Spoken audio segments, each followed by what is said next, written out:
Understanding the architecture of a computer is fundamental to understand how computers work and process information. Computer architecture refers to the way components of a computer systems are organized and how they communicate with each other to perform tasks. Let's break down the major components. Here we have Central Processing Unit, or commonly known as CPU. So what is the role of CPU? The CPU is the brain of the computer, which is responsible for executing instructions from programs. It processes data, performs calculations, and controls other components of the system. So what are the key components in CPU? We have Control Unit, which is CU, which directs the operation of the processor by fetching instructions from memory, decoding them, and executing them. And we have Arithmetic Logic Unit, ALU, which performs mathematical operations such as addition, subtractions, etc. And logical operations such as doing comparisons. And we have registers. This is a small, fast storage locations within the CPU that hold data and instructions temporarily during processing.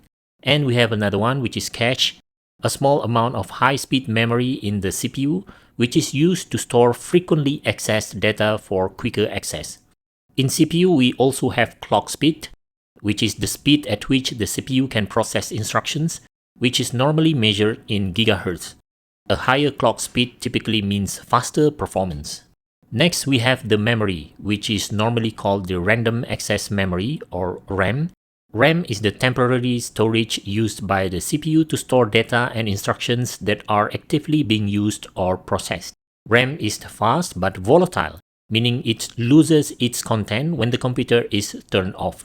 What are the characteristics of RAM? It is volatile, data is lost when the power is turned off, and it has fast access, faster than other types of storage like hard drives or SSDs, allowing quick read and write access for running programs.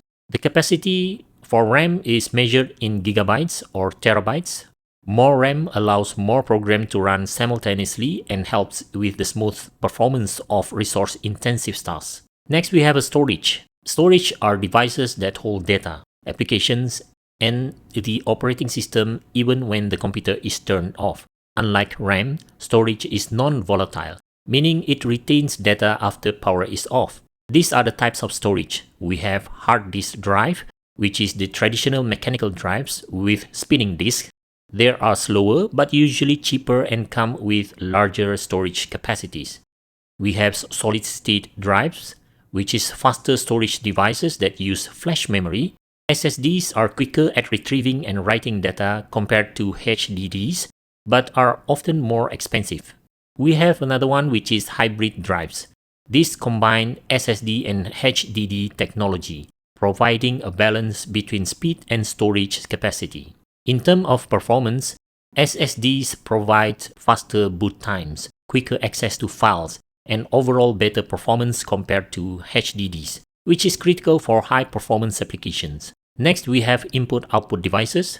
Input-output devices allow the computer to interact with the external world by providing ways for the system to receive input and deliver output. Input-output devices include input devices that send data to the computer, such as keyboard, which allows the user to input text and commands. We have mouse or a touchpad, which provides a way to point, click, and interact with graphical user interfaces. We have microphone, which allows for audio inputs or voice commands or recording. We have scanner or camera, which is used for digitizing images or documents. Next, we have output devices, such as monitor or display, which displays visual output from the computer, such as text, images, and videos. And we have printer, which produces physical copies of digital documents. We have speakers, which output audio generated by the computer. Next, we have storage of input-output.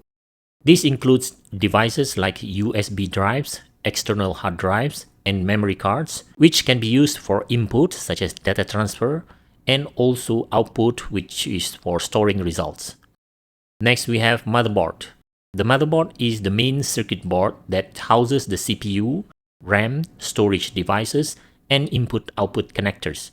It provides the communication channels between all components ensuring that data flows between the CPU, memory, storage, and peripherals. The key features of Motherboard is that it has chipsets which control communication between the CPU, RAM, and other devices.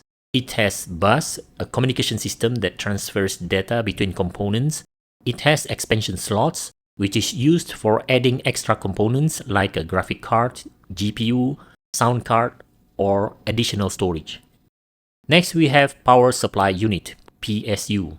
The PSU provides electrical power to all components in the system, converting power from an outlet into a usable form for the computer. The PSU converts high voltage from the electrical outlet into lower voltage levels that the computer components can safely use. Next, we have Graphics Processing Unit, GPU. The GPU is responsible for rendering images, videos, and animations. It takes over the graphical workload from the CPU, especially for tasks like gaming, video editing, and graphic design. Next, we have communication interfaces or networking. Communication interfaces allow computers to connect to networks such as the Internet or local area networks or LAN. The types of communication interfaces include Ethernet, which is a wired connection that offers fast and reliable network access. We also have Wi-Fi, which is a wireless networking technology that enables devices to connect without cables. And we have Bluetooth, which is a short-range wireless technology which is used for connecting peripherals like mice, keyboards, and headphones. In summary, the architecture of a computer involves several core components working together to perform tasks such as CPU that handles processing, RAM which provides temporary data storage devices that hold long-term data, input-output devices that facilitate interaction between the user and the computer, the motherboard which connects all the components, and the PSU which powers the system. Understanding this architecture is crucial for understanding how computers perform operations and process information efficiently.